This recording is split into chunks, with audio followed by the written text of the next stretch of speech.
As long as we are holding on to these parts of us that we are avoiding looking at, they're not actually going anywhere.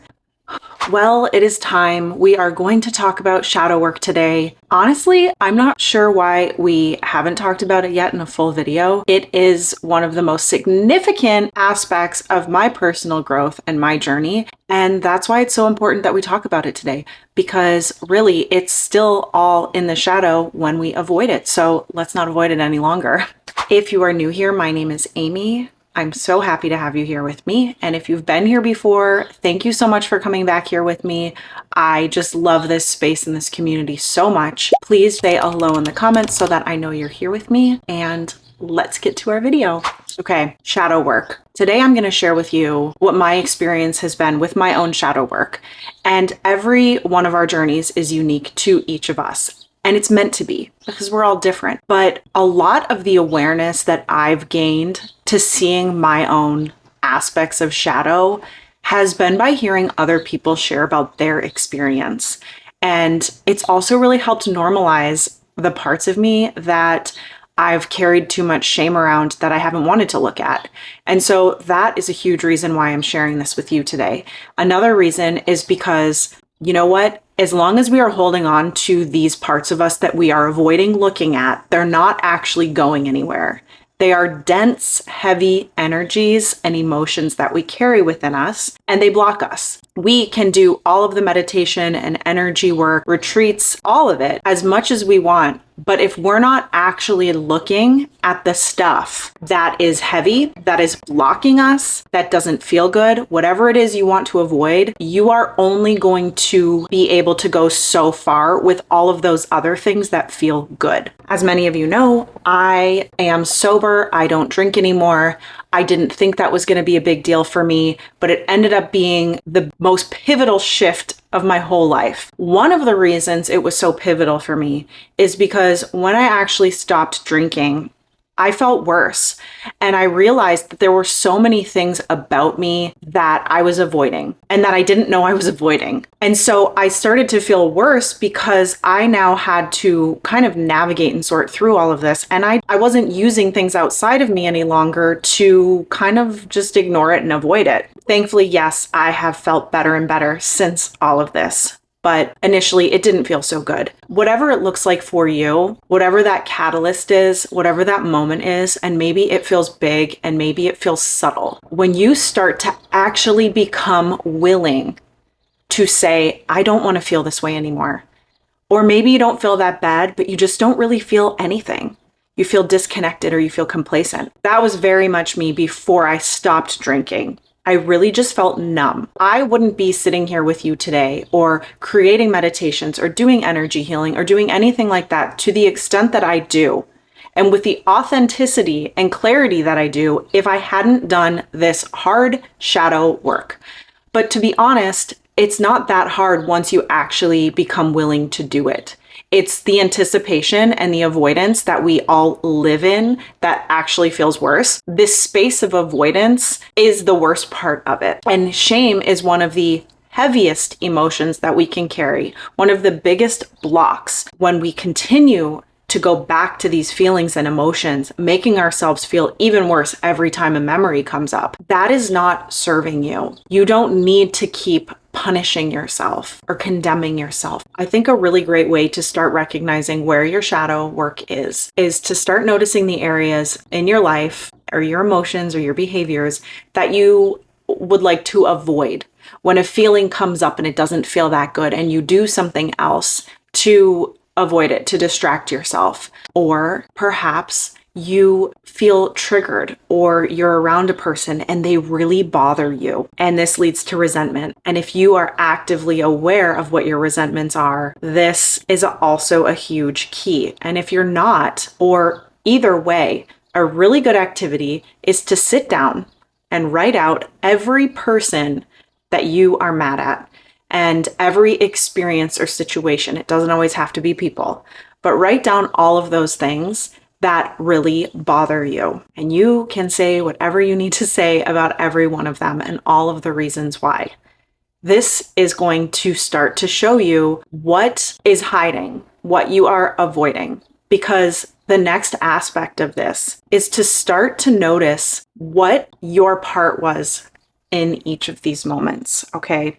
Now, this is also what people are not interested in seeing. One of the things that I learned that kind of took me by surprise, but also feels so obvious now, was that I was not taking responsibility for myself in situations with people.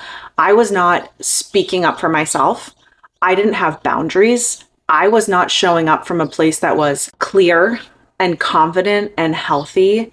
I didn't know how to stand up for myself always when somebody else was treating me poorly. I was waiting for the things around me to do it for me. So one of the things that I learned about my resentments to other people had nothing to do with them, but everything to do with me and how I was allowing myself to show up and starting to notice the patterns within this. How I respond when I feel this way, how I respond when I'm mad at somebody else or a situation because it didn't go the way I wanted it to, because somebody else didn't stand up for me, because somebody else didn't set a healthy boundary for me.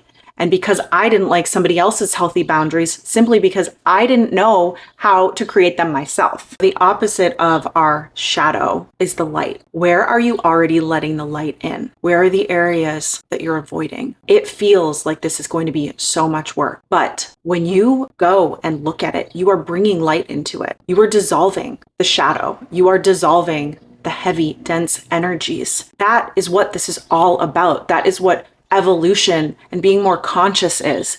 It is about seeing the parts of you that are blocking you from being more conscious.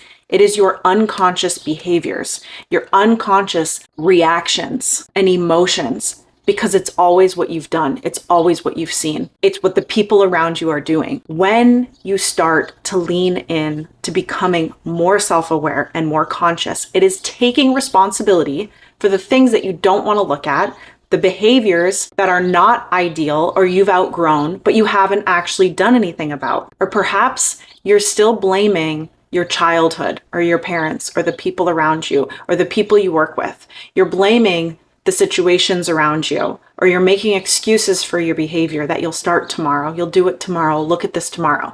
These things are never going to bring you into more awareness and consciousness. Nobody has to do anything different. But if you don't do anything different, you're not going to feel any different then. You're not going to feel any better. And so many people spend lifetimes seeking outside of themselves to feel better, to avoid doing this work. Well, if I make more money, I'll feel better. If I am in this relationship, I'll feel better. That will validate me. That will bring me the confidence I've been looking for. I just need this thing outside of me. If I lose weight, if I have this home, if I make this amount of money, whatever it is. Once I have children, once my children are out of the house, whatever that looks like for you, all of these things are excuses.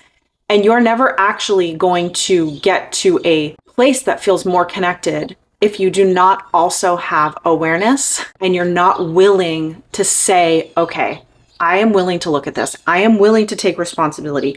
I am willing to show up and apologize to people when I'm not that proud of my behavior and how I showed up. And realizing I can't change my behavior. I cannot change what I did when I was younger. I cannot change how I behaved and how I showed up. But what I can do and what I live by now is I am showing up with integrity and I show up in a way that I am proud of. And sometimes I miss the mark. And sometimes I'm a little bit insensitive, or I've got my own stuff going on and I'm really distracted and I'm really not that connected, unfortunately. What that looks like now, though, is me taking responsibility for that. It is me saying, you know what? I'm really sorry. I am sorry that I did this. I'm sorry that I wasn't more conscious of my behavior. I take responsibility for how I'm showing up and how my behavior and my reactions are presenting themselves in the world. I am responsible for my energy. I realize that no one else is responsible for how I'm showing up and how I'm reacting. Yes,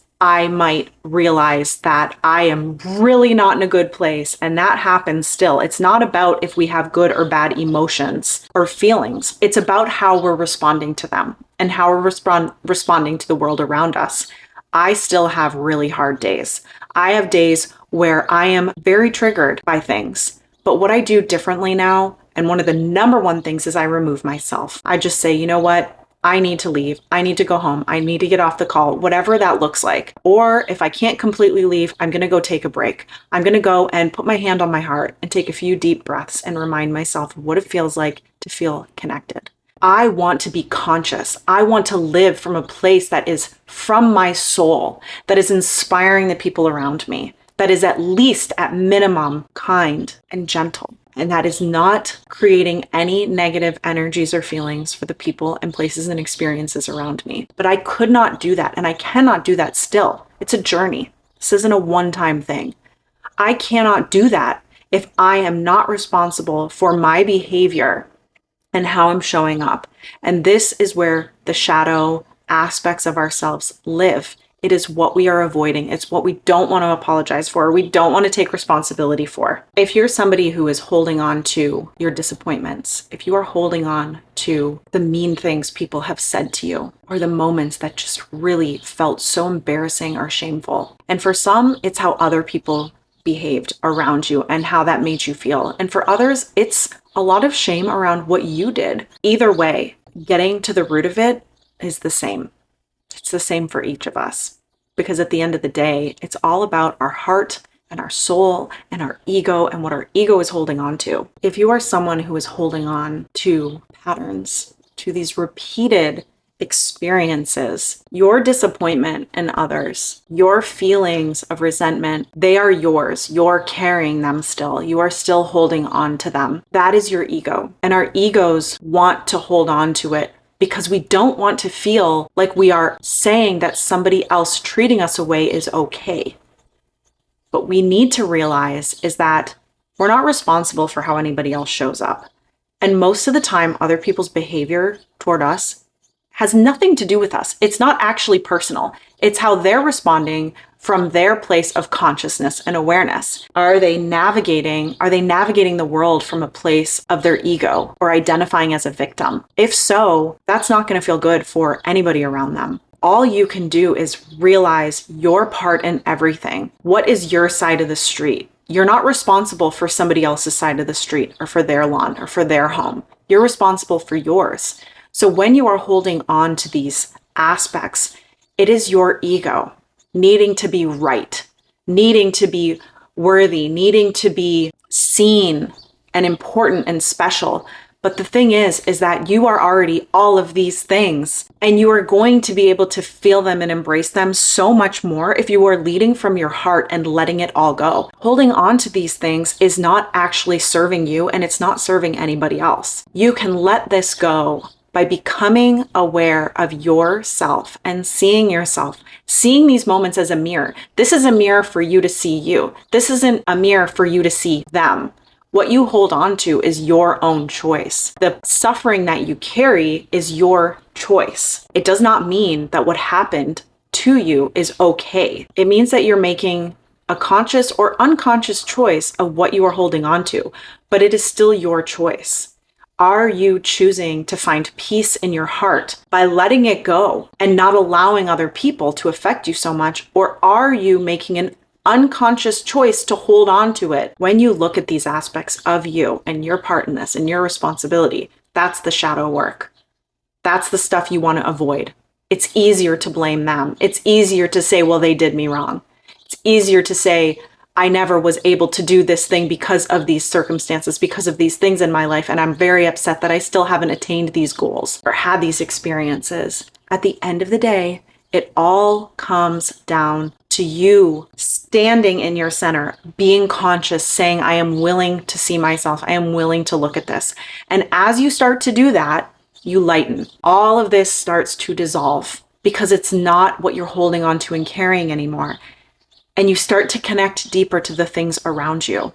And one of the most magical things that I experienced in this for myself was I had so many resentments and I didn't know I had them. And a lot of them were people I saw on a regular basis, let's say at work, at my job, or in different social settings. And as I started to see my part in these things and take responsibility and show up in a way that was friendly and kind and not taking it personal what anybody else was doing, people were so responsive to me. Nobody else was holding on to this stuff, or it didn't seem like it. When I dissolved that energy for myself, it seemed to really dissolve with everybody else. And people that I didn't think liked me very much, or I thought I didn't like them very much, became my friend. We became social. We started to have fun with each other. And I realized humbly how much of those moments, those things, those weird tensions I had with people were my fault. They were me. I was the one carrying that. But it has been so beautiful to lead with humility and have such a more fulfilling life and experience with everybody around me. All of my relationships are so much better. And it doesn't always feel like all of this is connected. How does what I'm resentful for have anything to do with me, my spiritual journey, or my meditation practice? It's all connected. We are whole beings.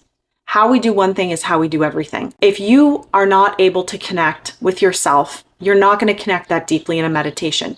You're not going to be that aware of how you can expand if you're not aware of the areas that are contracting you and that you're holding on to. I just hope that you feel safe to take a step back, to observe yourself, to see where today can you see your own behavior. Where can you lighten up or loosen up or let go a little bit and let something go? Where can you take responsibility for a situation that maybe doesn't feel that good? Maybe you have some funny tension between you and a person in your life. Stop waiting for them.